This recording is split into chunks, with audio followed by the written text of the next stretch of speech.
नमस्कार दोस्तों, welcome back to my YouTube channel.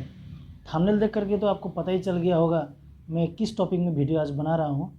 मैं जब घर गया था उस टाइम मैंने मेरिट सर्टिफिकेट के लिए अप्लाई खुद ही कर दिया था और करने के बाद अपॉइंटमेंट डेट भी लिया और उसी हिसाब से मैंने मेरिट सर्टिफिकेट के लिए विटनेस 3 और वाइफ और मैं चले गए मेरी रजिस्टर के ऑफिस में और जा कर के हम लोगों ने सक्सेसफुली सभी काम कर लिए और कोई दिक्कत नहीं हुआ। और मैंने इस दौरान काफ़ी बार आज 1 साल 1.5 साल पहले से ही कोई दलाल कोई तो आदमी को सलाह लेते हुए बहुत पैसा भी खर्च करवाया। और रिसेंटली उसके बाद में मैंने एक एडवोकेट को भी बोला था, उन्होंने हमको बोला कि 5,000 लगेगा एक मेरिट सर्टिफिकेट अप्लाई करने के लिए और बाकी सारी डॉक्यूमेंट्स भी हमको ही देना पड़ेगा प्लस 5,000 रुपये पैसा वो मांग रहे थे। तो मैंने सोचा इतना पैसा खर्चा करने के अलावा मैं खुद ही अप्लाई कर दूं, आजकल तो सारे ऑनलाइन होते हैं। तो मैंने मोबाइल में खुद ही प्रोसेस किया।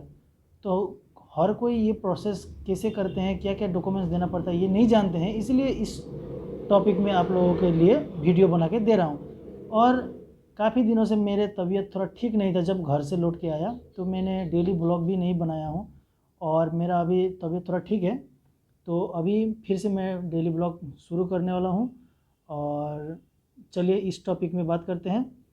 शुरू में आपका जो एंड्रॉयड मोबाइल है उसी से भी आप अप्लाई कर सकते हैं। तो मैंने भी एंड्रॉयड मोबाइल से ही अप्लाई किया था, तो यहीं से कर सकते हैं। चलिए A to Z आपको दिखाते हैं। शुरू में आपको एक सेकंड में स्क्रीन रिकॉर्डिंग ऑन कर लेता हूँ।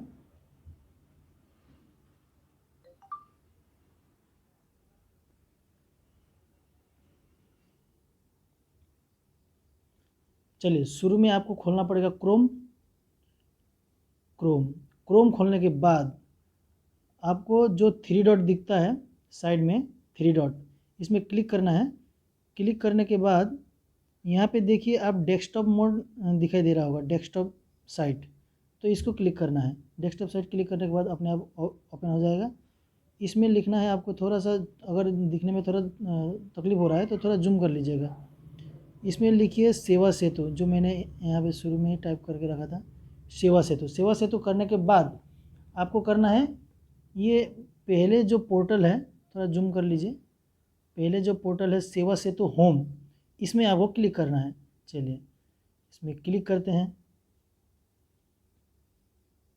नेट थोड़ा स्लो है इसीलिए थोड़ा टाइम ले रहा है।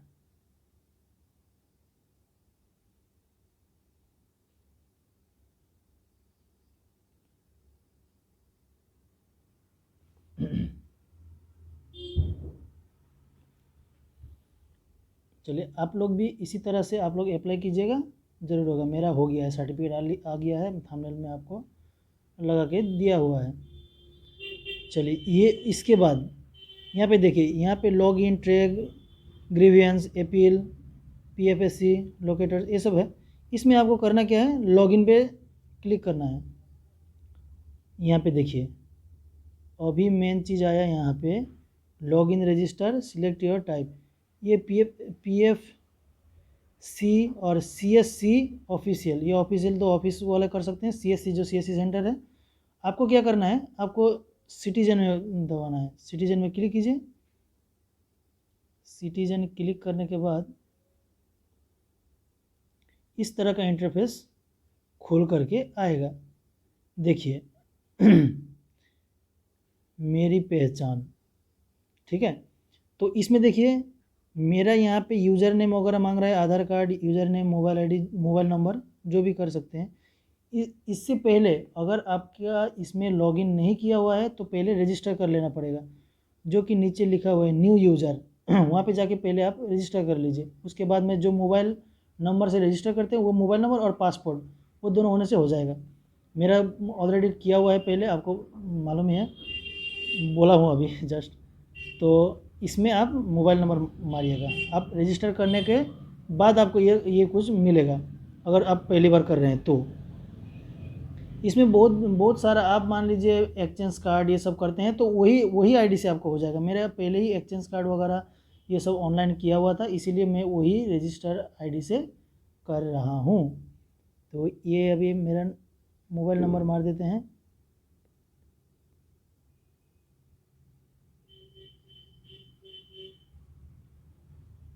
ये हो गया, पासपोर्ट मार देते हैं यहाँ पे।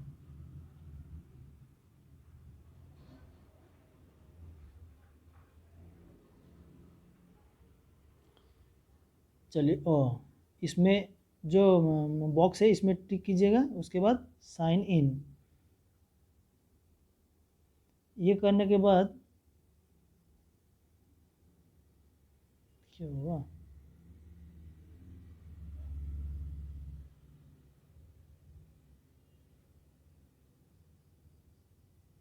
इस तरह का इंटरफेस खुलेगा। देखिए, डियर यूज़र, ये बोल रहा है आरटीपीसीएस वाला, तो इसका आपको कुछ नहीं करना है, स्किप नाउ, स्किप नाउ कर दीजिए। स्किप नाउ करने के बाद ये सब मेरा जो किया हुआ था इसीलिए ये सब आ रहा है, जो भी सर्टिफिकेट है, जो मेरी रजिस्टर है ना, ये वाला प्रीव्यू एप्लीकेशन। देखिए, ये मेरा सब फिलअप किया हुआ है जो मैंने अप्लाई किया था। चलिए आपको दिखाते हैं शुरू से। तो आपको क्या करना है चलिए, बेग हो गया था, एक सेकंड, मेरा बेग हो गया। अच्छा, देखिए आपको क्या करना है, यहाँ पे जो सर्च लिखा हुआ है, सर्च बार, इसमें आपको सर्च करना है ना, इसमें, अरे इसमें, इसमें आपको सर्च करना है। सर्च क्या करके करना है, मैरिज रजिस्टर, MARR करके, एप्लीकेशन फॉर मैरिज रजिस्ट्रेशन, आपको लिखना है application for marriage registration. Search किए, सर्च करने के बाद देखिए BTAD के लिए अलग से है और हम लोगों के लिए ये ऊपर वाला application for marriage registration, citizen service, revenue और डाइजेस्टर मैनेजमेंट, इसमें आपको अप्लाई करना है। अप्लाई करने के बाद यहाँ पे ऊपर में अप्लाई आ रहा है, इसको आप टिक कर लीजिए। तो इसमें आपको दिखा के आएगा कि आपका आधार होना चाहिए और जो आधार नहीं है उसमें आई डोंट आधार, उसमें आप पैन कार्ड कर सकते हैं। उसमें आप आई डू हैव आधार करने से आधार कार्ड आपको देना पड़ेगा और पैन कार्ड करने से पैन कार्ड आपको देना पड़ेगा। चलिए मैं आधार से करता हूँ।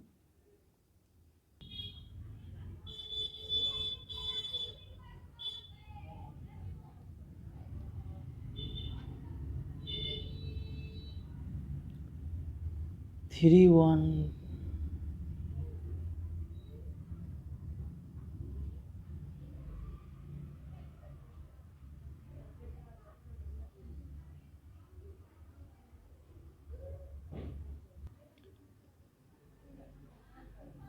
देखिए दोस्तों, अभी ये करने के बाद यहाँ पे OTP जब वेरीफाई करेंगे उसके बाद ऐसा वाला इंटरफेस आपको खुलेगा। आप यहाँ पे पढ़ सकते हैं, जैसे कि आवेदनकारी परिचय पत्र प्रतिलिपि द्वारा कन्या सन्निविष्ट हाकात अपलोड करिब লাগিব, copy of the application ID proof बार्ड और ग्रूम to be uploaded in the annexure section. ये आप पढ़ सकते हैं, मैंने पहले ही अपलोड किया हुआ है इसलिए मैं नहीं पढ़ूँगा। इसमें देखिए, इसमें फ़ी वगैरह लिखा हुआ है, जाननी मासूल नोटिस फ़ी है 50 रुपया और 200 रुपया है आवेदन जो एप्लीकेशन करते हैं उसका। ऐसा नहीं है कि पैसा नहीं लगेगा, पैसा लगेगा इसमें भी, लेकिन कम लगेगा। जैसे कि खाली 250 रुपया, उधर 100-150, जाने आने में 1000-2000 में आपका काम हो जाएगा। सब आपका ऊपर बात है। 1000-2000 में आपका सारा सर्टिफिकेट आपका हो जाएगा। ऑफिशियली करने के लिए कम लगता है, वही 250 रुपये जैसा, और आपका जाना आना ये सब करके थोड़ा खर्चा होता है 1000-2000, हार्डली 1000-2000। एप्लीकेशन के लिए सिर्फ 250 प्लस अपॉइंटमेंट के लिए 10 रुपया। एप्लीकेशन के लिए 250 और अपॉइंटमेंट के लिए 10 रुपया, मतलब कितना हुआ 260 रुपया। बस इतना ही खर्चा है। और आदमी लोग बोलते हैं इतना, ये 1000 वो 1000। हाँ, अप्लाई करने का 100-150 रुपया जो CSC वगैरह ये कोई भी अप्लाई कर देंगे, वो 100-200 रुपया चार्ज कर सकते हैं, करते हैं, या 500 रुपये भी कोई चार्ज कर लिए, लेकिन उससे ज़्यादा करते नहीं हैं। वो अपने आप करने से वो भी आपका बच जाएगा, जाने आने का तेल खर्चा, बस अब उतने में आपका शादी भी हो जाएगा, जब भी हो। देखिए, विवाहर प्रकार, ये आसाम का है, मैं आसाम का हूँ इसलिए मैं आसाम का ही बता रहा हूँ, ये स्टेट ऑफ आसाम का है। तो ये जो पोर्टल है ये आसाम का है, आसाम के लिए ही मैं वीडियो बना रहा हूँ, क्योंकि मैं भी एक आसाम से ही बिलोंग करता हूँ, तो मैं आसाम के लिए ही ये कर रहा हूँ। और बाकी का स्टेट का मैंने किया नहीं है, अगर उसका भी वीडियो लगेगा तो अब आप लोग कमेंट कीजिएगा, मैं उसका भी किस तरीके से करते हैं मैं वो भी बताने की कोशिश करूँगा। तो ये आसाम के लिए है, जो भी हो। मैरिज टाइप, इसमें देखिए मैरिज टाइप में दो ठो टाइप है, intended marriage, solemnised marriage, marriage already performant. अगर शादी ऑलरेडी हो गया है उसको वो करना पड़ेगा सोलेमनाइज्ड मैरिज। और जो मतलब कोई होता है ना गर्लफ्रेंड बॉयफ्रेंड, मैरिज सर्टिफिकेट बना, मैरिज कोर्ट में जाके मैरिज सर्टिफिकेट बनाने के चाहते हैं, तो ये इंटेंडेंट मैरिज में आता है। तो आपको करना पड़ेगा सोलेमन मैरिज, अगर शादी के बाद आप कर रहे हैं तो इसमें टिक कर दिए, जो मैं तो शादी के बाद किया था तो मैंने ये भी किया। 2 नंबर, यहाँ पे 2 ठो है, द स्पेशल मैरिज एक्ट, ये उन लोगों के लिए है जो इंटरकास्ट या बाहर का कोई भी जाति से भी शादी किए हुए हैं, तो ये उनके लिए है। जैसे कि मान लीजिए हिंदू क्रिश्चियन, हिंदू भी कर सकते हैं, ये सब कोई बात नहीं है, हिंदू भी कर सकते हैं, हिंदू क्रिश्चियन, हिंदू मुस्लिम, मुस्लिम क्रिश्चियन, कोई अदर्स है ना, जितने भी कम्युनिटी रिलीजन है उनके साथ आप शादी कर रहे हैं, तो ये ऊपर वाला आपको चूज़ करना है। अगर हिंदू ही है, हिंदू से ही शादी हो रहा है, तो द हिंदू मैरिज एक्ट 1955 ये वाला कीजिएगा। मैंने यही वाला किया है, मेरी वाइफ भी हिंदू है, मैं भी हिंदू, सो मैंने किया द हिंदू मैरिज एक्ट 1955, इसको किया था। और बाकी दोनों एक ही है, आप अगर उससे सिलेक्ट करेंगे तो भी प्रोसेस यही है, अब ये सिलेक्ट करेंगे तो प्रोसेस यही है, लेकिन हिंदू होने से हिंदू मैरिज एक्ट, अगर हिंदू नहीं है तो दूसरा, और आप हिंदू होकर भी दूसरा भी कर सकते हैं। और उसके बाद आपको करना है मिस्टर मिसेस, कौन एप्लीकेशन कौन कर रहा है। अगर आप कर रहे हैं, मतलब हस्बैंड कर रहे हैं, तो मिस्टर, अगर वाइफ इसको एप्लीकेशन को कर रही है तो मिसेस या मिस करके करना पड़ेगा। तो मैं करता हूँ मिस्टर, फर्स्ट नेम अपना उस हिसाब से फर्स्ट नेम डालिएगा, मैं सब डाला हुआ हूँ, फिर नहीं डालूँगा, तो आपको खाली दिखाने के लिए कर रहा हूँ, लेकिन हमको तो डालना ही पड़ेगा क्या, ना नहीं डालने से भी होगा, क्योंकि मैंने कर चुका हूँ, तो आपको मेरा वो पुराना वाला एप्लीकेशन आपको दिखा देता हूँ, क्योंकि ये करने के लिए बहुत टाइम लगेगा, तो इसी को आपको दिखा देता हूँ। देखिए मैरिज टाइप में आपको तो बोल दिया हूँ सोलेमनाइज्ड मैरिज, जो आप सेकंड मैरिज, अगर मतलब सेकंड क्या मतलब शादी करने के बाद अगर रजिस्टर कर रहे हैं तो ये कीजिए, अगर शादी के आगे ही कर रहे हैं तो दूसरा ऑप्शन। और मैं हिंदू हूँ, इसलिए मेरा वाइफ भी हिंदू, इसलिए हिंदू मैरिज एक्ट मैंने किया है, आप करेंगे। अगर हिंदू ही है तो हिंदू, वाइफ और आप भी हिंदू ही है तो हिंदू, अगर आप हिंदू हैं वो अदर रिलीजन का है तो आपका दूसरा वाला जो स्पेशल मैरिज एक्ट में आता है। उसके बाद एप्लीकेशन नेम, जो जिस हिसाब से आपका नाम वगैरह देना, मिडिल नेम वगैरह देना पड़ता है उसी हिसाब से दीजिएगा। एप्लीकेशन नेम मेरा मिस्टर संजय देव जो आ गया है, लिंक मोबाइल नंबर आप दीजिएगा, ईमेल आईडी आपका देना पड़ेगा, देने से सुविधा होगा। अभी देखिए यहाँ पे आ रहा है डिस्ट्रिक्ट, आप कौन सा डिस्ट्रिक्ट है वो आप चॉइस कर लीजिए। चॉइस करने के बाद ऑफिस आपका दिखाई देगा, कितना ऑफिस आपका उस डिस्ट्रिक्ट में कितना ठो ऑफिस आपका है। तो मेरा यहाँ पे 2 ठो था, तो मेरा नियरेस्ट जो नाहरकटिया है, नाहरकटिया कर लिया हूँ। आप आपका हिसाब से जो नज़दीकी है वो कीजिएगा। और कोई डिस्ट्रिक्ट में एक ही होने से वो आपको बाय डिफ़ॉल्ट एक ही करना पड़ेगा। तो यहाँ पे लिखा हुआ है relationship of parties before marriage if any. अगर आप रिलेशन होने से पहले, ये रिलेशन जो है अभी जो शादी किए हैं अब हस्बैंड और वाइफ का, इससे पहले कोई शादी हुआ है या नहीं, ये बोल रहे हैं। तो आप हाँ तो यस, ना तो no. Date of marriage ceremony, विवाह किस दिन हुआ था, तो मैंने दिसंबर महीना का 2022 में किया था। तो वही आप बोले ना 2 साल का बीच में मैंने दूसरा दलाल वगैरह, दलाल तो क्या एडवोकेट बोलते थे, तो एडवोकेट को दिया, वो पैसा खा के भाग गए वो सब, जो भी हो। तो उस गैप, इसलिए गैप हुआ। तो आपको मैं यही इसलिए बता रहा हूँ। तो आपको जिस जिस दिन में आपका शादी हुआ है उस डेट आप दे दीजिएगा। अभी यहाँ पे ब्राइड डिटेल्स, कॉइनर विवरण, ब्राइड का डिटेल्स देना पड़ेगा। अभी जो आपका वाइफ है उसका नाम लिखिए, फादर्स नेम और मदर्स नेम। और शादी, आप अगर शादी कर लिए हैं तो उसके बाद भी उसको, लेकिन ये फर्स्ट मैरिज है इसलिए आपको इसको अनमेरिड ही देना है। अगर अगर आपका ये जो शादी किए हैं उनका पहले मैरिज हो चुका है तो ये सेकंड मैरिज रहेगा। आपके साथ होने से पहले ही अगर उसका शादी हो चुका है तो उसको सेकंड मैरिज मतलब मैरिड देना पड़ेगा। अगर आपके साथ पहली बार शादी हो रहा है तो अनमेरिड देना है। अनमेरिड दे दिए। ऑक्यूपेशन क्या करती है, या जॉब करने से जॉब, आदर्स मतलब कोई भी अगर स्टूडेंट वगैरह है वो हिसाब से मैंने आदर सिलेक्शन किया है, आप उस हिसाब से आपका हिसाब से दे दीजिएगा। और कैटेगरी कौन सा कास्ट की है, उसका date of birth, mobile number, email ID. और उनको ये देखिए पर्सन विथ डिसेबिलिटी,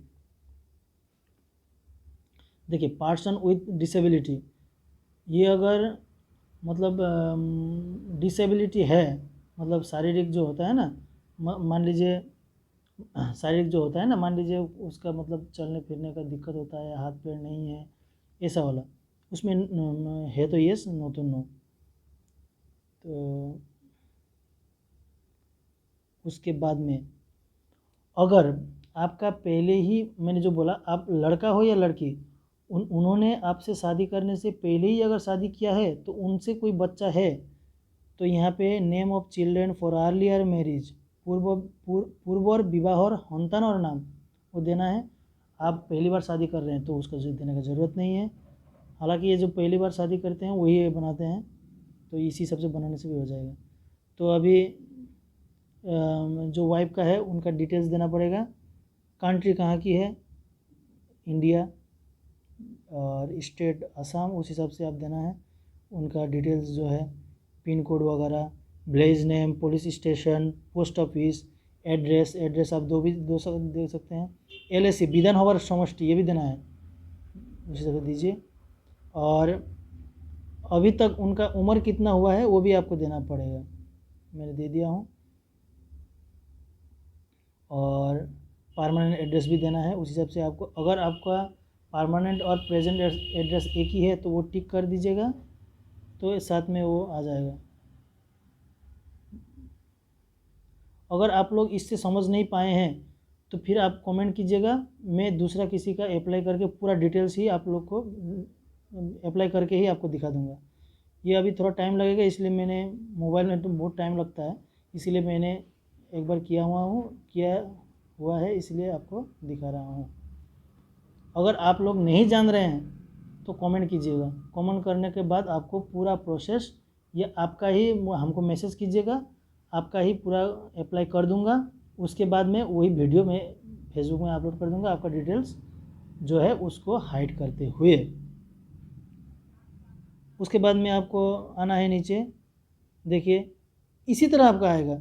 मैं ये कर लिया हूँ तो इसलिए ये एप्लीकेशन आया हुआ है, तो मैंने तो फिलअप कर लिया। आप फिलअप नहीं किए हैं तो ये खाली रहेगा उस हिसाब से, तो मैंने फिलअप कर लिया हूँ।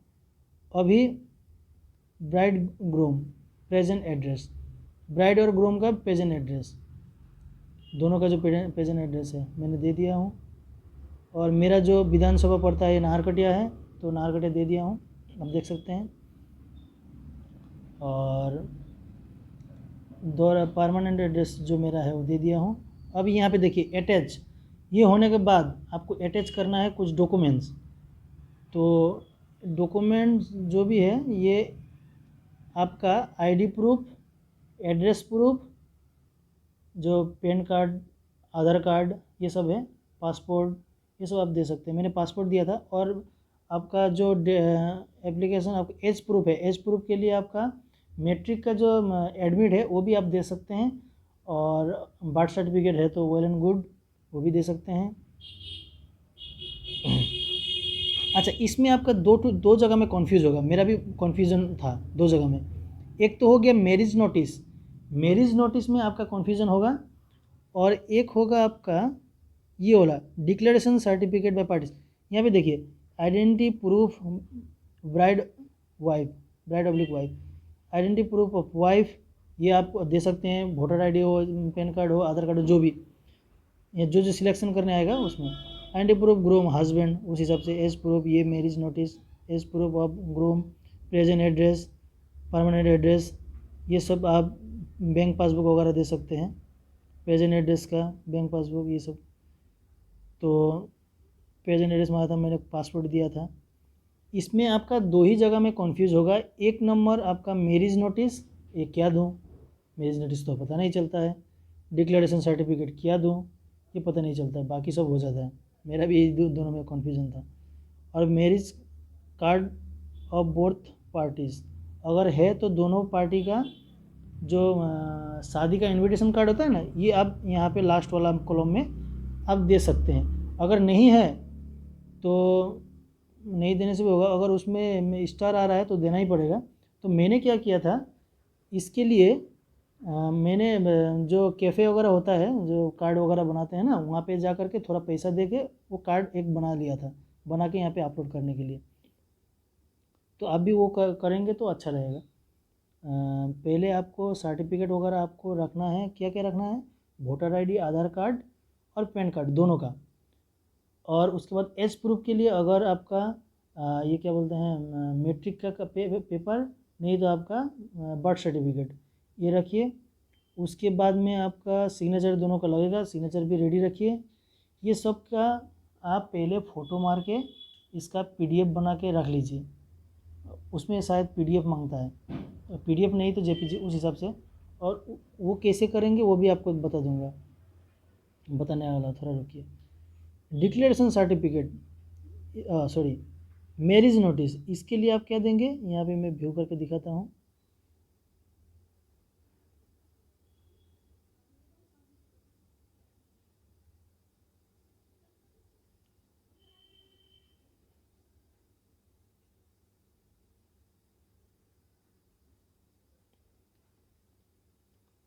ऐसा वाला फॉर्म, ये फॉर्म आपको गूगल में मिल जाएगा। अगर नहीं मिला तो मैं इस वीडियो के लिंक में भी आपको ये दे दूँगा। ये दोनों फॉर्म आपको ज़रूरी होगा ये। तो इस हिसाब से फॉर्म फिलअप करना पड़ेगा। ये मैं हाइड कर दूँगा बाद में, क्योंकि इसमें डिटेल्स वगैरह है, इसलिए मिसयूज़ ना हो इसलिए। तो ये फॉर्म आप मेरी उसमें दिए नोटिस में। और 2 नंबर फॉर्म आपका जो है सर्टिफिकेट, ये वाला,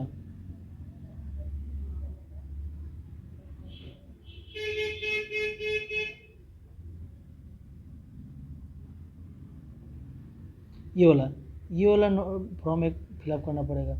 ऊपर में आपका नाम रहेगा, जो लड़का लड़की उसका उम्र वगैरह इस हिसाब से आपको देना है। तो ये दोनों फॉर्म हो गया, आपको उसमें अटैच करना है। ये फॉर्म आपको वीडियो का लिंक में दे दूँगा। उसके बाद में सेव कीजिए। सेव करने के बाद में आपका चालान जो पैसा है वो पेमेंट करने के लिए आएगा। वो पेमेंट करने के बाद आपका जो एप्लीकेशन है, एप्लीकेशन कैसा होता है वो आपको दिखाते हैं। ऐसा वाला एक्नॉलेजमेंट, सॉरी एक्नॉलेजमेंट, ये एक्नॉलेजमेंट आपका चला आएगा। ये एक्नॉलेजमेंट देखिए, ये एक्नॉलेजमेंट आएगा आपका 90 डेज। जैसे कि your application for application of marriage registration has been submitted successfully, इतना तारीख। तो एक्नॉलेजमेंट का नंबर वगैरह आया। 90 वर्किंग डेज़ का अंदर में आपको फिर अपॉइंटमेंट लेना है। अपॉइंटमेंट अगर 90 डेज़ का अंदर में आप नहीं लिए तो ये वैलिड नहीं रहेगा, इनवैलिड हो जाएगा, ठीक है, इनवैलिड हो जाएगा। तो इसीलिए आपका 1 महीना का बाद ही आपका वर्किंग डेज 1 महीना होना, 30 दिन होना चाहिए। तो 30 दिन के बाद ही आप फिर अपॉइंटमेंट के लिए अप्लाई कर दीजिएगा। अभी अपॉइंटमेंट के लिए अप्लाई कैसे करते हैं वो मैं नेक्स्ट वीडियो में आपको बता दूंगा। ये कर लिए तो आपका सक्सेसफुली हो गया। और जैसे कि ये मेरे करने के बाद, ये अप्लाई करने के बाद ट्रैक प्रोग्रेस, यहाँ पे आप ट्रैक कर सकते हैं प्रोग्रेस के क्या हो रहा है। यहाँ पे कैसा डेली आपका चेक करना है।